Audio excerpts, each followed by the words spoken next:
Hi, everybody. Thanks for coming out and listening to my talk today. So yeah, just a quick overview here, talking about managing an ecotone, central hardwood forest of Kansas. That's our main classification for the forest types here. And just a quick overview, got to start talking about Kansas Forest Service, and then get into the Kansas forest lore, of course, talk about fire, forest management, and then get into a forest stand improvement project. So Kansas Forest Service. Were all of you aware that Kansas Forest Service exists, maybe? That's a lot of nodding. That's great. That's higher than average, I would say. So we are actually the nation's 5th oldest forestry agency. And so we're an independent agency within K-State Research and Extension. And our state office is over in Manhattan, Kansas. And our mission there in the upper right is sustaining and enhancing natural resources and communities through forestry and wildland fire management. And we have 6 kind of core programs. I just wanted to run through these real quick so you know they exist and have a contact for the person who administers that program here locally in Northeast Kansas, but then also at the state level. So our first program, Rural Forestry, that's me, EJ Jamison. I'm the Northeast District Forester. We also have community foresters. So they're in charge of, street trees, urban areas, working with communities to keep those trees healthy. And the Northeast Community Forester is Blaine Strobel. And then fire management, we have a really incredible fire management team. They help with wildfire response here in Kansas, across the country, and even abroad. And so the Northeast District Fire Management Officer is Bryce Haverkamp. They also do a lot of outreach and education surrounding fire, prescribed fire, and also wildfire preparedness and response. Then we have Forest Products. That is headed up by Dave Bruton. He is our marketing and utilization forester. Part of his responsibility is maintaining a list of timber buyers and loggers in Kansas. Then we have our conservation trees, also based out of Manhattan. Aaron Yoder is our conservation trees nursery manager, and they're selling thousands of seedlings every year to be planted for conservation purposes. And then lastly, we have Forest Health. That's headed up by Ryan Rastock. Many of you probably know him. He's a fellow Lawrencian.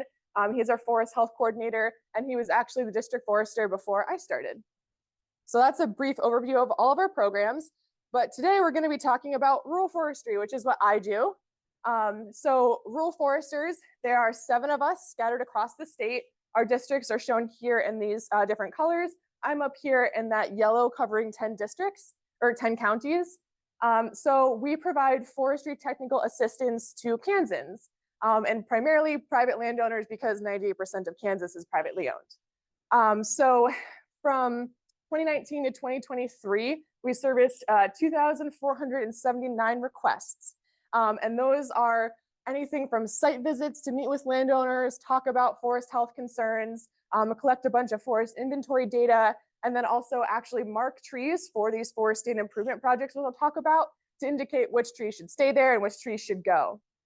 We also provide educational services like I am today. And in that 5-year window, we reached 5,801 children and almost 3,000 adults. But the part of my job that I probably spend the most of my time doing is working to create forest management plans. And so again, in that 5-year window, we wrote 1,087 plans covering almost 92,000 acres across the state. And so these dots here on this map are just showing you the location for all of those requests. As you might imagine, there are very different forestry needs across the state. So what this slide is showing here, we're breaking down our forest management plans here on this x-axis, number of plans on the y-axis by the type, forest stand improvement, windbreaks, riparian forest buffer, tree planting, and forest harvest. And then the colors on these bars are corresponding to the region where they were written for. So green being the central region, east is in orange, and west in purple. So you can see that the majority of the plans we wrote were forest stand improvement plans. So I'll get into the details about that, but that can include a variety of different practices to help promote wildlife habitat, forest health, anything really related to that on a property. And so that was almost 47% of our plans. Unsurprisingly, most of that was in the east where we have most of our forest, but also quite a few plans in the central districts. For the windbreak establishment and renovation here, you can see most of those more focused on western districts. where they're establishing windbreaks to protect agricultural products, livestock, and homes as well. Riparian forest buffers, so planting buffer strips alongside streams to help reduce erosion and promote water quality, kind of evenly distributed between our central and east district. And that is really headed up by Andy Klein, our water quality forester.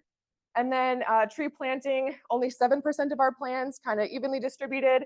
And then lastly, less than 1% of our plans are geared towards forest harvests. Kind of unsurprisingly, Kansas isn't particularly known for its timber, but an asterisk there is that we can help inform people on how to go about these harvests, but we can't provide volume or cost estimates for those harvests. So we generally refer those people to a consulting forester to do that work. So that's an overview of the type of plans that us rural foresters are putting together. But another really important part of my job is connecting landowners to cost share options to help offset the costs of this conservation work. So again, similar figure here, except we have the financial assistance program on the X there and the number of plans on the Y. And so about 26.4% of our plans do not receive any cost share funding. So the landowner is just doing the work on their own. But about 34% of our plans go through the EQIP program, which is the Environmental Qualities Incentives Program. And that is a federal program administered by the Natural Resources Conservation Service and provides per acre funds to landowners doing conservation practices. But there is a whole swath of other conservation financial assistance programs available from the County Conservation District, CRP, the Conservation Reserve Program, Conservation Stewardship Program. We work with Kansas Department of Wildlife and Parks. So really a bunch of options, and funding cycles are, cyclical. So things change over time, but EQIP has stayed pretty constant. Okay, so that's some of the background on services we provide with Kansas Forest Service, but now we got to get into the good stuff. Got to talk about Kansas forest lore, of course. So we have two broad forest types in Kansas. We have our oak hickory forests and we have our elm ash cottonwood forests. Oak hickory forests are usually on more upland sites that are a bit more dry, and as the name implies, dominated by oak and hickory. And then these elm ash cottonwood forests often are riparian forests along streams in these bottomlands and these floodplains. But like all our ecosystems in Kansas, our Kansas forests have changed quite a bit over time. So before European colonization, estimates put forest cover at about 4 to 8% of the state's land area, and they primarily occurred in those rich bottomland mesic sites and moist upland sites in the eastern third of Kansas. And there is this misconception that these forests before colonization were just completely pristine and untouched by human hands, and that's just not the case. Like other ecosystems, forests were intentionally managed by Native people to promote desired food sources and manage game trails. This picture here in the upper right is the state champion, meaning the largest pecan tree, which is over at Fort Leavenworth. And that is a really, really cool example of Indigenous land stewardship. Fort Leavenworth is pretty far north for a pecan in Kansas. There's a lot in southeast Kansas, but not as many this far north. So it is thought that these massive trees were planted by Native people to have better access to pecans, because who doesn't love a fresh pecan? It's like the best thing ever. There are many tribes that were native to present-day Kansas, 18 that were additionally forcibly relocated to Kansas. And this tool here in the bottom right, the native land tool, this is the approximate geographic extent of Kansas. And it's a really cool tool for exploring indigenous land in the US to see what indigenous land you're on today. So super cool tool if you haven't checked it out. And also important to note here too, this isn't just a piece of history. This is something that is actively going on. Native people are still here actively managing our forests. Okay, continuing on to the present. Today, an estimate is actually 5% of total land area in Kansas, or 2.5 million acres, is forested. And there is an additional 1.6 million acres of agroforestry resources and community trees. Agroforestry resources would be things like windbreaks, community trees, think of your urban parks, your urban trees, all that stuff. And our forests have changed quite a bit. They have increased in density by 106% since 1965, which is pretty astronomical. You can see, again, most of our forests are in that eastern third in this land cover map here. Woodlands are in that brown color. And so you can really see this ecotone, this gradient across Kansas, where there would have historically been more prairie on the western side of Kansas, and then a slow shift towards some forest here on the eastern third. But you know, forests have increased by 106% since 1965. That is pretty dramatic. And we've also seen quite the shift in species composition too. So why have we seen this change? How did we get from these rolling, endless expanses of prairie and these really nice, open, oak-dominated woodlands to really dense forests and prairies that have a lot of woody encroachment or opportunistic species establishing in them? And you all probably already know this answer, but the main answer is fire. So the forest removal of indigenous people really reduced the amount of fire that is occurring on the landscape. And then in the 1920s, the US Forest Service went all in on fire suppression. So even fires that established from lightning or other natural sources would have been suppressed and put out. So that's a great transition into fire. I got to talk a lot about fire. I hope you were prepared for that today. So fire regimes. This is kind of the overall pattern in the history of fire on a landscape. And so when you have a change to a fire regime, there are really drastic consequences for that ecosystem. So this figure here is kind of characterizing these fire regimes, and they can be characterized by these 6 different factors on each side of this hexagon.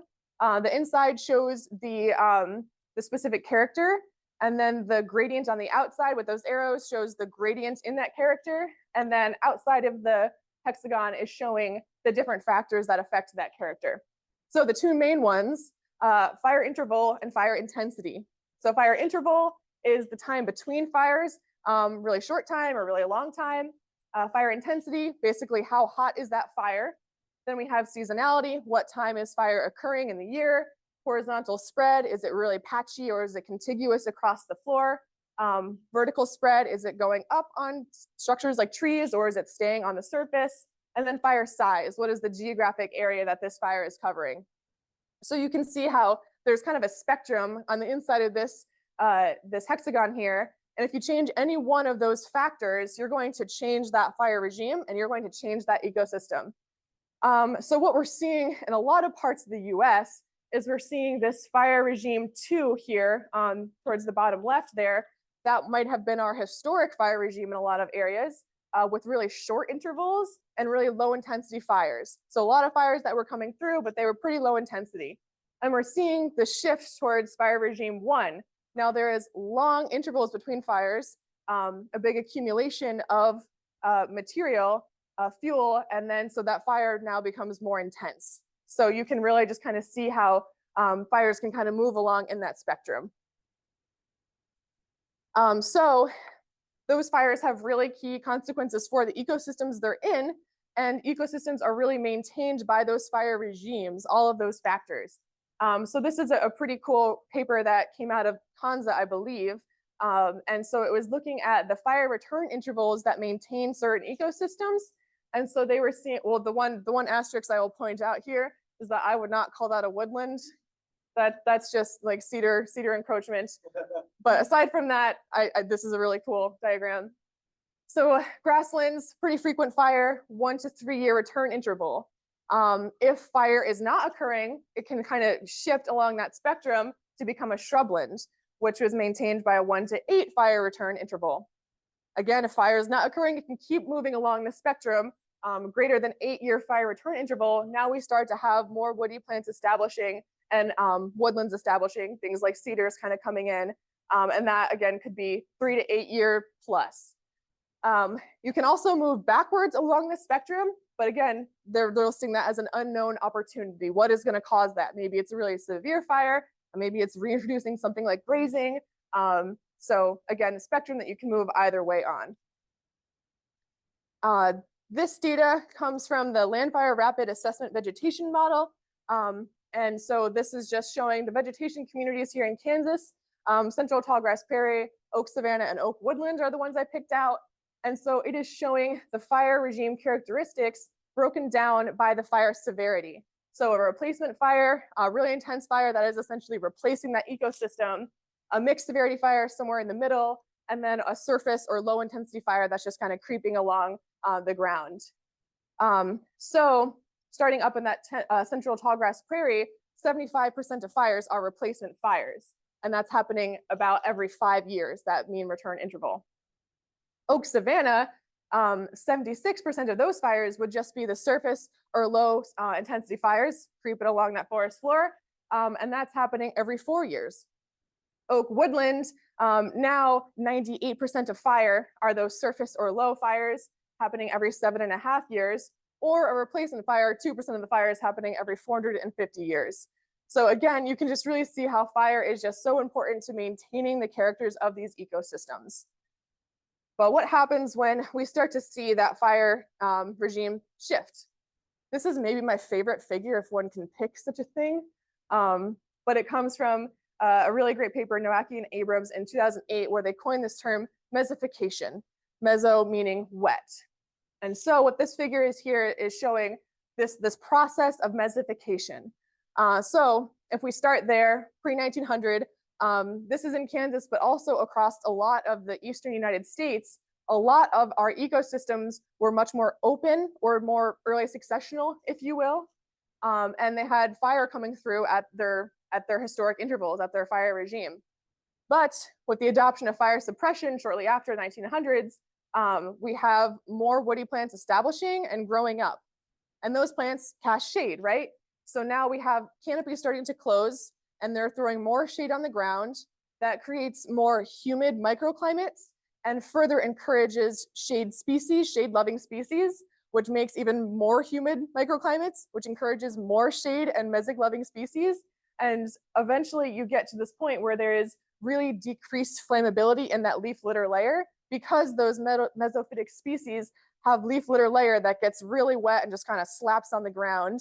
If you compare that to like an oak, which is a really nice, dry, crispy leaf. So those ecosystems become way less flammable and now are way more cool and have humid microclimates in that understory. So it gets really, really hard to move backwards across the spectrum as you're coming forward towards mesification. So once you get to one of those forest types that is really shaded, really dense, it becomes almost impossible to just put fire on the ground and return fire to that system. So if we're talking about fire and forests, we have to talk about oak trees. Oaks are really, really fire adapted. And this paper walks through the different life stages of oaks and discusses how fire is involved in that life stage. So we can walk through this starting up at 1 there on the upper right, flowering and pollination and acorn production. If you have continuous fire coming through at certain intervals, that's going to decrease the stem density in the forest, keep it more open. So that means that each individual tree is going to compete less with its neighbors. It's going to be healthier. It might be able to produce more flowers and more acorns. And if you're producing more flowers, maybe you have more pollinators, which means more pollinators can happen and can really get lost in the sauce there.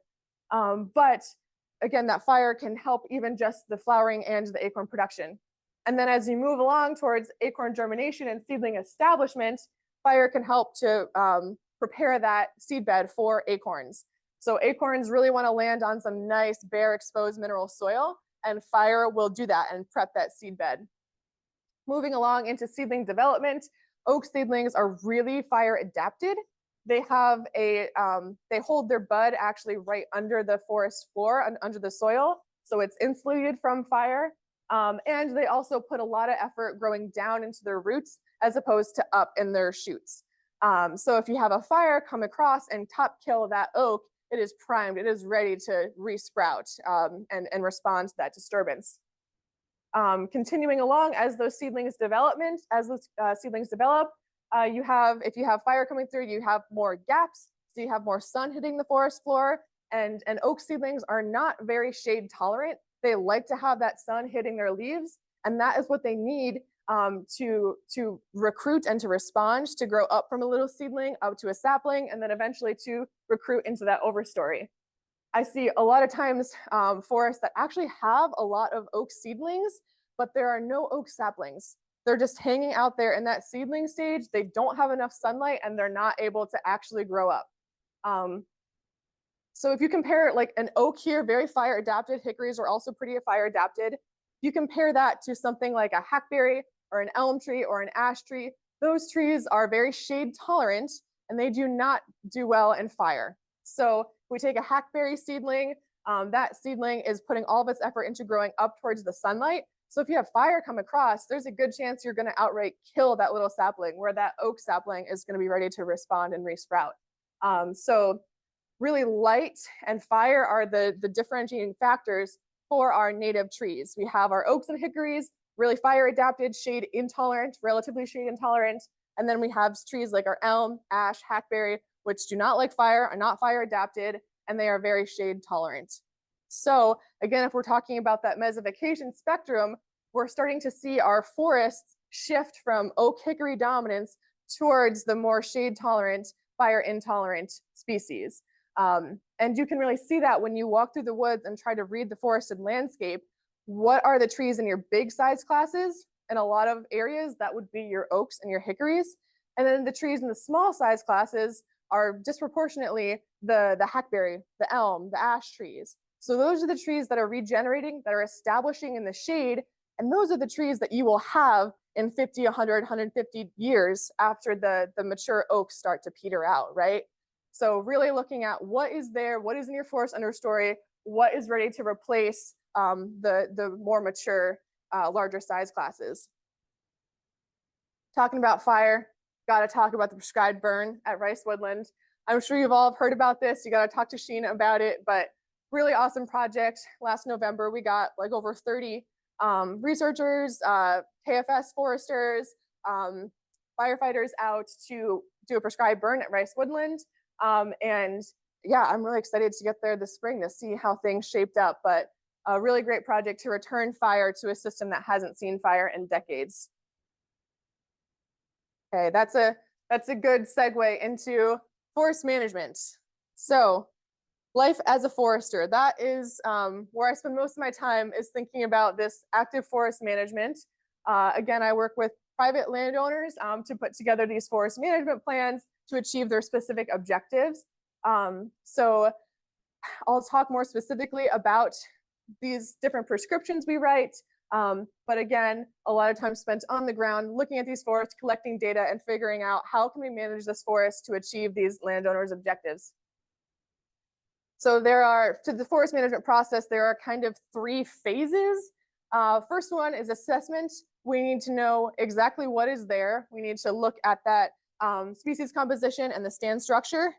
And so when I'm out in the woods, collecting a lot of data, of course, on the species composition, also on the tree regeneration, what are we seeing? Also on understory vegetation, what soils do we have? Are there any streams coming through here? What wildlife are here? All of those things are factors that we're looking at. Oh, especially invasive species, that's another big component to be looking for. So I take all this data and then I have to look at it and decide, you know, where is this forest on the stalking spectrum? So this figure here, figure 1 on the right, that is a stalking chart, and it is a really, really useful tool for understanding what conditions are present right now in this forest, and compare that to known kind of stalking standards. So that chart, the stalking chart, was initially proposed by Gingrich in 1987 and is really widely used. But this one has been adapted specifically for managing oak woodlands and savannas. So really useful tool. So when I'm collecting this data, there are 2 main metrics on stand structure that I'm gathering, and they're shown here on the stalking chart. First, pretty simple, straightforward. On the x-axis, trees per acre. So just count of trees per acre. On the y-axis is basal area per acre. So that metric is, imagine you're a bird looking down in the forest. Basal area per acre is the square foot per acre that is covered in tree trunk, essentially. So you can plot those together and get a really good idea of that forest structure, right? Because you could have a forest that has 100 square feet per acre as the basal area, but it could be coming from, 50 massive trees or 2,000 really tiny trees. So you kind of have to look at both of these two things together. So if you plot them together, they will fall on that gradient there. If you look towards the right, you see those percentages. So those horizontal lines are corresponding to the stocking percent of that forest. You have 100% there at the top. That is a fully stocked forest, and you can have overstocked forests, and probably most of our Kansas forests are overstocked. Then you have that B line at 60%. That is like the perfect world where your forest is stocked to the point where there are the perfect number of trees in there and they're not really competing with each other. Then you could bring it down to the C line, which is the line that will grow into the B line in 10 years. Also on the top there is quadratic mean diameter, those lines that are running kind of vertically. And so that shows you how when you have a high basal area but few trees, each individual tree is going to be a lot bigger than if you have a lot of trees at the same basal area. So a lot of data just from this one chart. And the extra cool thing that they put onto this chart is those natural community classifications. So towards the top there, your forest, which is pretty dense. We're having definitely closed canopy conditions. As you move down a little bit less dense, we have the closed canopy woodlands. So a little bit more open, but we still have a closed canopy. Then you can move it further down into open oak woodlands. Now we have canopy gaps, way more sunlight hitting the forest floor, and then savanna there. So really open, think of like a grassland with a few oak trees kind of scattered throughout. Here, this figure 2, is really just showing you how when we are managing forests, we are really managing sunlight. That is often the main driver for our forest development. So on the x-axis, we have the stocking percent, again, from that chart on the right there. And then on the y-axis on the top, we have the percent canopy closure. So you can see that there is a logarithmic increase in canopy closure as stocking percent increases. And then below that, y-axis is photosynthetically active radiation. And so that is showing how the percent full sunlight exponentially decreases as stocking increases. So again, we're managing the forest, but we're really, really, really thinking about light. And that is the really important thing for oaks. Okay, cool. So that was the assessment. We know where our forest is. We have an idea of the stocking. And so now we have to put together a plan. And the first thing when putting a plan together is you have to talk with the land steward, with the landowner, and figure out what are their objectives. And there are a bunch of different objectives that people come to me for. Number one, by far, I'd say, is wildlife habitat. So a lot of nature enthusiasts and hunters who want more wildlife on their property, especially deer, turkey, and quail. And so that picture on the top there, that is of a site where we are doing a lot of edge feathering. So we were downing a lot of trees right on the forest edge on that where it met with the prairie. And so now we're taking this vertical structure, knocking it over. Now it's horizontal. And that is really ideal for a lot of wildlife that like a nice soft transition between forest to prairie. So songbirds really like that. Also, there's a misconception that quail are prairie birds, and they are to some extent, but they need shrublands. So we need this kind of shrubby transition from forest to prairie. Also, I create a lot of dead trees, and things like woodpeckers love that. Forest health, kind of small, but I bet someone can tell me what that top picture is under forest health. Any guess?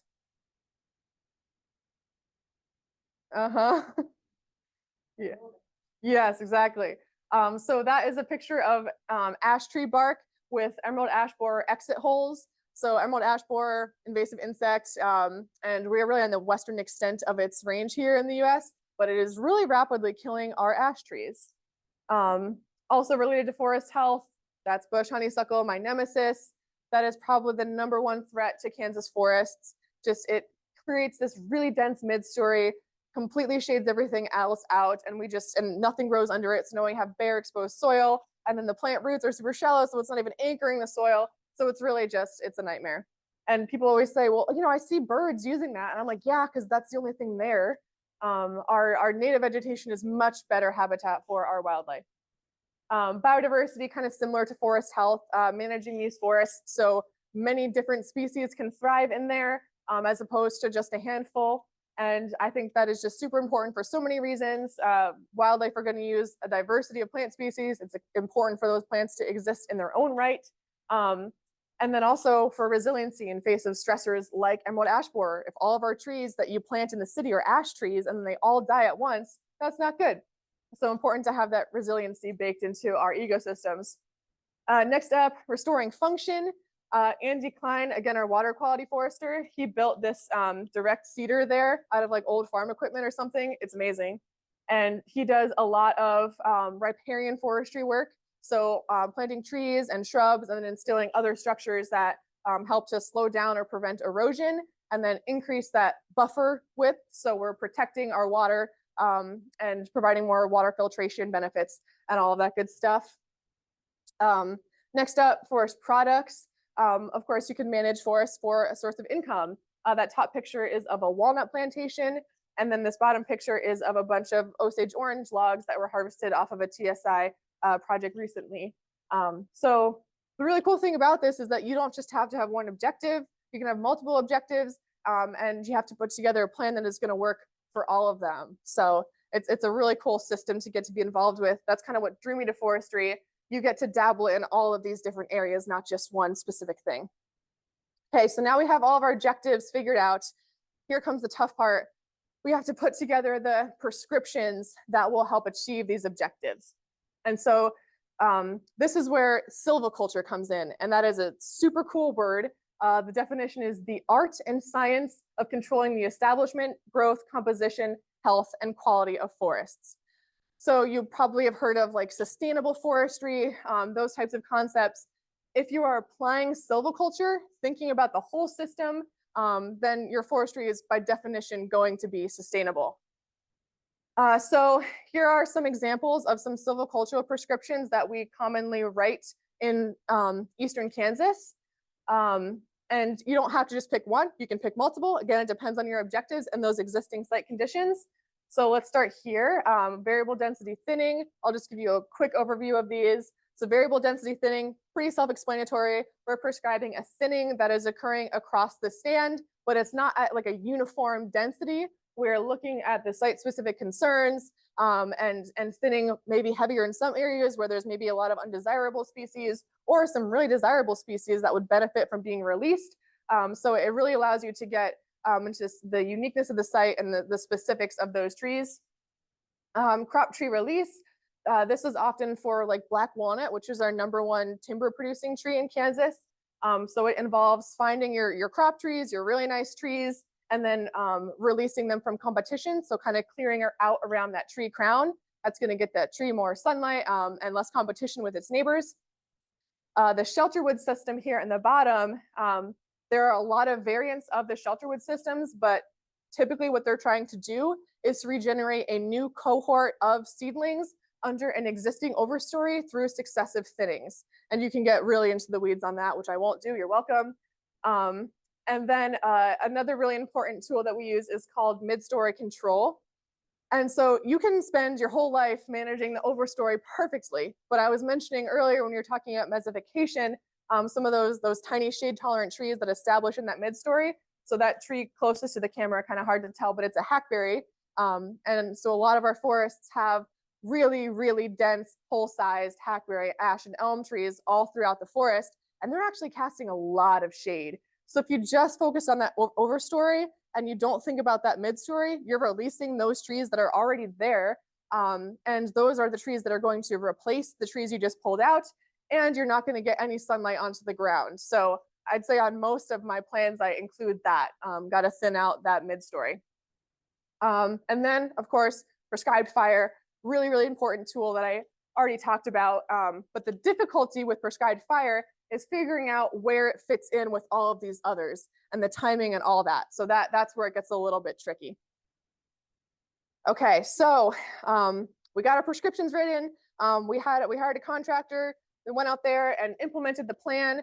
All is looking pretty good, but that's not where we can stop. We have to continue. We have to monitor and make sure we're achieving those desired responses.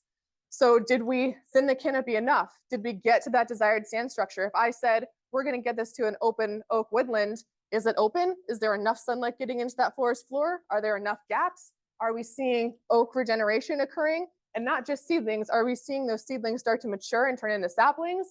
And then also the big thing with monitoring is invasive species. We have to make sure we got a good kill on the invasives, and we have to make sure that they're not coming back to take advantage of all that really hard work we just did to promote our native species. So that's a really key component. It often comes onto the landowner or that land steward to be walking the property annually, seeing what is there and making sure that we're getting those desired responses and calling me if we're not, because we need to figure out how can we adapt the plan to make it better. Okay, so I just wanted to close out talking about a forest stand improvement project to kind of give you an example of how this works in real life. So this is a forest stand improvement project that I actually just went up to follow on yesterday, so it's really fresh in my brain. So initially I did an assessment, collected all my data. I found that there was a basal area of about 90 square feet per acre, trees per acre of about 200, and it was predominantly an oak hickory forest, but it was kind of on that mesification spectrum that we were talking about earlier. 70% oak and hickory, 20% hackberry elm ash, 10% cedar, honey locust, osage orange. So we had that assessment done. Now we had to talk about our objectives. So this landowner's objectives was habitat quality for deer, turkey, and songbirds. And specifically, they wanted to make sure there were a lot of acorns, hickory nuts, and some walnuts too. There were some walnuts scattered around. They wanted to increase and diversify the understory vegetation, again, for food and cover for wildlife. They wanted more horizontal cover for wildlife and those transition zones that we talked about earlier. So we had this assessment, had our objectives, and so it was time to kind of put this plan together. Okay, so I went to my good old stocking chart. I'm sure you all remember this.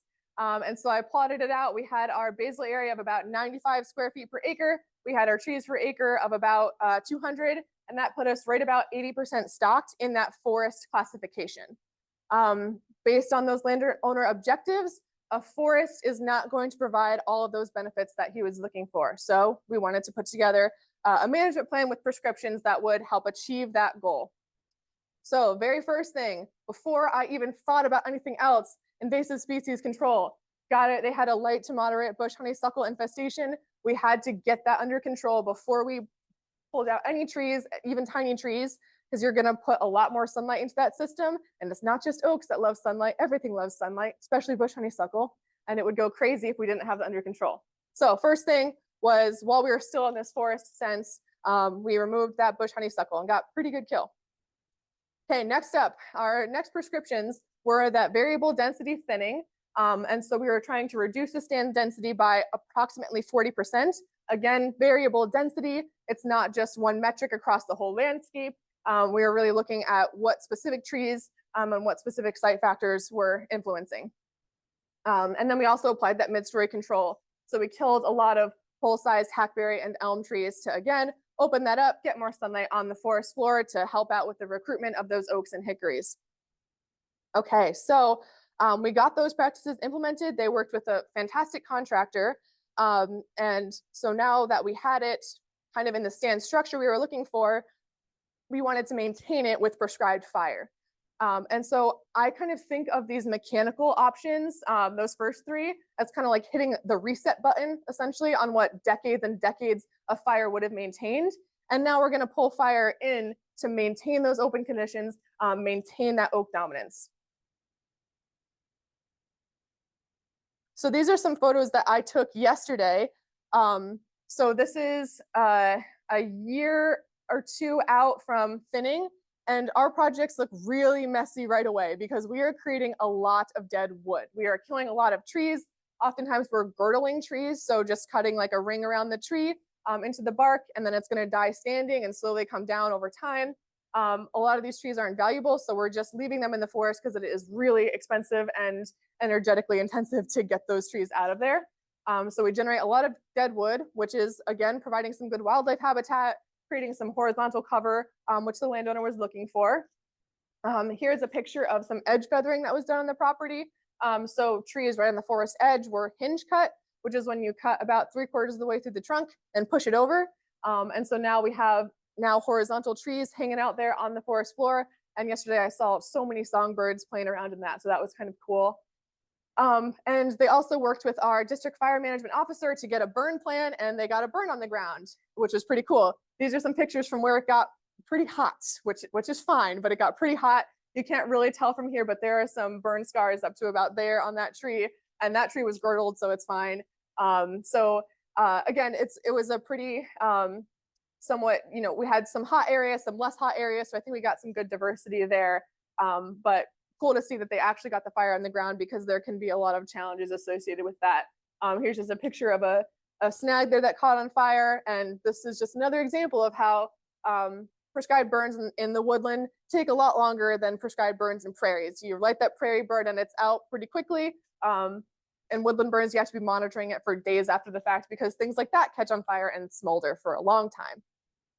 I think this was a really good example of a successful project so far. Obviously, we have to keep up with that monitoring, making sure that bush honeysuckle stays out of there, making sure we're getting desirable levels of oak regeneration and recruitment, of course.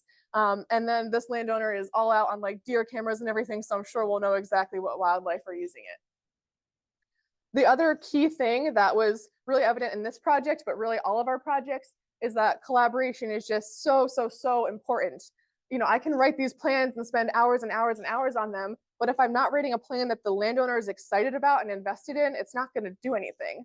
So collaboration between myself and that landowner. This landowner was just so excited to do it. It was great, went above and beyond. And this is actually, this photo here, this trout lily was also from this site, because they're also doing prairie restoration on that property. So when I was leaving, I had a tiny little blanket of trout lilies to welcome me out. So really cool to see that work when somebody gets excited about conservation. Maybe it starts in the forest, and maybe it, keeps it going into the prairies or other aspects of their lives as well. We work a lot with Kansas Department of Wildlife and Parks. Again, Natural Resources Conservation Service for all of those cost share programs, the county conservation districts, and then across Kansas Forest Service programs as well. Our fire team was very involved with this project. And so a lot of ways to collaborate within agencies and between agencies. Another great example would be the rice woodland burn that the KO Field Station and KBS put on. So it's not something that we can do just as Kansas Forest Service alone. Got to make sure we're collaborating with other groups and other landowners who are interested in doing it. So just a last thought to leave you with this very dramatic picture from a site that we were working on. My overall restoration, I guess, vision and approach is this landscape mosaic concept, where we are managing our landscape here, not just for forests, of course, but also for prairies and savannas and woodlands, and then of course the forests as well. So really thinking of a landscape approach, thinking about how our actions in one stand could affect neighbors and whatnot going forward. So that's what I have for you. If you haven't connected with Kansas Forest Service, you definitely should. We have a website, kansasforest.org. We have Facebook, Instagram, X, all that stuff. Our social media coordinator, Ariel Whiteley-Knoll, is awesome. She is a fellow Lawrencian. She hosts a podcast and a book club and all this really cool stuff that you should definitely get involved in. We also have forestry field days typically, so keep your eyes out for that. You can sign up for a newsletter to learn about that when it comes out. And also, if you're not super sick of hearing me talk about trees, I'd love to see you in the woods sometime. The Kansas Land Trust is hosting a walk at the Earls Easement, which is really cool forest. It's on private property, which is one of their easements in Douglas County. If you want to see a good forest, you should come check this out. It'll be April 14th from 1 to 3. You can find the information and register on their website.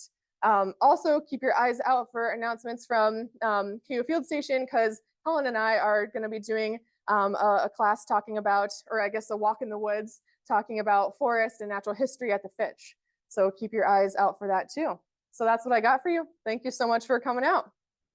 And I'd be happy to take questions. And maybe if you're cool with it, I can give you the microphone so Zoom can pick you up too.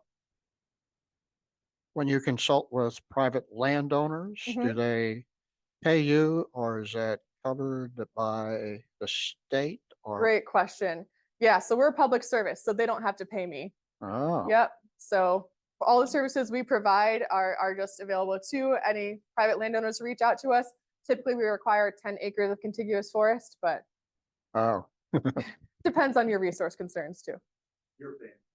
Thanks, EJ. Mhm. Do you have, so like with that last restoration you were showed us, the real fresh one, what's the, I know you said the honeysuckle, the bush honeysuckle, you get rid of all that. Is it pretty much a zero tolerance on any, I mean, what's the strategy? So I think of like a red cedar. If you run into those, are you going to wipe all those out too that you see there in that kind of situation? Great question. So I never say all of anything except for maybe bush honeysuckle. Like I wouldn't have a problem if all of that just vanished from Kansas. But for eastern red cedar, that's a great example where I view that as like an opportunistic plant. People often use the word invasive, and it's not invasive because it is native here. It is our only native conifer tree, and it does have some really important wildlife benefits as well. It has increased in density by 23,000% since 1965. So there is a place for it, and especially on these projects that are super focused on wildlife habitat, I do leave cedars, especially in some areas that would provide good cover for deer. So it's definitely not a zero tolerance policy for some of those less desirable native species. It just makes, we're going to think about where does it make sense to have this and where does it make sense to remove it. Yeah. And thanks. And then in those situations, I know there's some pockets like out of the field station where there's very dense stands of eastern red cedar. Some of the just south of the fragmentation plots where it used to be open more recently than the rest of the fitch. Yep. What's going to happen with those? I mean, we see it filling in, but it's butting up against the other forest. What do we expect to happen if left alone? Yeah.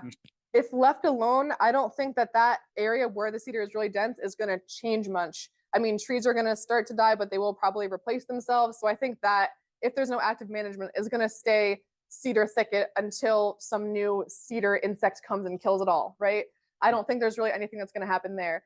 In terms of neighboring ecosystems, of course, it's producing the female cedar trees are producing those cones, which look like little berries that are going to spread into, grasslands and prairies adjacent to those areas, and even not adjacent because birds like to carry those berries as well. So we'll see that kind of encroach in the grasslands, of course. I don't see as much encroachment into the forest. It does happen for sure. They tend to stay kind of small, and obviously there's exceptions. But it's not something that is like completely taking over established forests. What I more so see is that a forest developed on a prairie with a lot of cedar and oftentimes like Osage orange or honey locust in there as well. So those species are starting as a pretty significant component of that forest. And then as it matures, those are some of the larger trees. And in instances like that, then maybe we'll thin out some of those cedars that are in there. Yeah. Thank you. Yeah. That's wonderful. We're going to have to talk about my class next fall. Okay. So I had a question though, and this arrives on what was happening after the ash trees were dying at the pitched area. And I noticed that Tree of Heaven is starting to, shall we say, occur in the mid-story. Is that an issue that is widespread, and how are you dealing with that? Great question. So it is definitely something we're very concerned about. It's definitely not as bad as bush honeysuckle yet. Of course, our invasives are we organize them on a spectrum. So that is kind of an emerging invasive, probably closer to established than emerging at this point. So it is definitely a concern. I don't see it really establishing in the middle of a healthy forest. I'd be very surprised to find a Tree of Heaven in the middle of that. But on the outside, on the edge of a healthy forest, maybe, and then probably anywhere in a disturbed or unhealthy forest. So we see these invasives taking advantage, oftentimes of degraded, unhealthy conditions. So that's where I see more of them pop up. They're really primarily in Northeast Kansas at this point, but it is a really big issue because for a lot of reasons, it is starting to take over. In some instances, some like shrublands have a lot more of it in it. And it is also a preferred host for an invasive insect, which we do not want to continue traveling westward across the states. Yeah. That would be the spotted lanternfly, which is beautiful. It's it's a gorgeous insect, but it's really bad. And it feeds on grapes and hops and all these things we really don't want it to feed on. So we're seeing, again, that it has a bunch of hosts, but Tree of Heaven is its preferred host, and we're maybe seeing as Tree of Heaven expands its range westward, it started in the east, the insect is kind of following along, and we're just creating habitat for that insect. So don't want that to happen. Does somebody? Yeah. Yes. Yeah, good question. Question is, how do we deal with bush honeysuckle? It depends on the infestation level. So if you have just like a few scatterings of those plants, some people are very herbicide adverse and you can pull them. Just make sure you try to get as much as the root as possible. The most effective in terms of percent kill is to cut and then treat the stem. On smaller stems, glyphosate works really well as the active chemical. On larger stems, triclopyr works really well. And then triclopyr, and that is the name of the active herbicide, not like the brand name. But then on infestations where it's just like wall to wall bush honeysuckle, oftentimes you're past the point where you can just clip and treat. And so you can do something like a backpack mist blower, which is where you are going in late fall when native vegetation is dormant and bush honeysuckle is the only thing green. And then you can start to do a foliar application of glyphosate once it gets to that point. So kind of a spectrum. So the point was that girdling eastern red cedar, girdling Osage orange, you're still going to have those dead trees standing there for a long time. And that's a really good point. They're not going to be leafing out, so you can get a lot of that or the light on the ground, which can be really beneficial still. So you're getting that part of the piece addressed. But you're right, they're going to stand there for a long time. So where it's awesome is if you have a neighbor or somebody who wants your hedge trees, like that one picture I showed earlier, that project, we had so much hedge in there and they were able to get some really nice logs out. So that's ideal, but it's not always realistic. I can see dropping. Yep. So cedar trees, as long as they're not really big, we do drop a lot of them. But the really big ones, it's easier just to girdle. For Osage orange, no one really wants to drop it because it's so hard. The wood is very, very hard. So yeah, so people just girdle it and leave it there for that. And yeah, it's something that we're also always weighing too, because we are creating a lot of dead wood, which can be fuel. So in some of those areas where we have like really, really dense cedar, we have to really sit down and think, how do we want to deal with this? We don't want to create a potential fuel hazard going forward. Maybe we have to pull some of this out. Maybe we don't touch those areas for now. A bunch of different things you have to consider. Good points. Just real briefly, do you want to say something about calorie pear? Oh, sure. Why not? So yeah, calorie pear is another one of those invasive species. You're seeing it right now with the really nice blossoms that don't smell good at all. So that is another invasive species that is a really, really big problem, especially for grasslands and wetlands. It does start to encroach in the forest, but I don't really see it in forest interiors too much. So that's good at least. But we have a calorie pear buyback program happening right now too. You'll have to double check on which counties it's being offered, and I'm not certain on that. But we did this last year. It was a really great success. To any of the participating nurseries, you can just bring evidence that you killed your calorie pear, and then they will give you a tree to replace it with. That's the single prune method. I love it.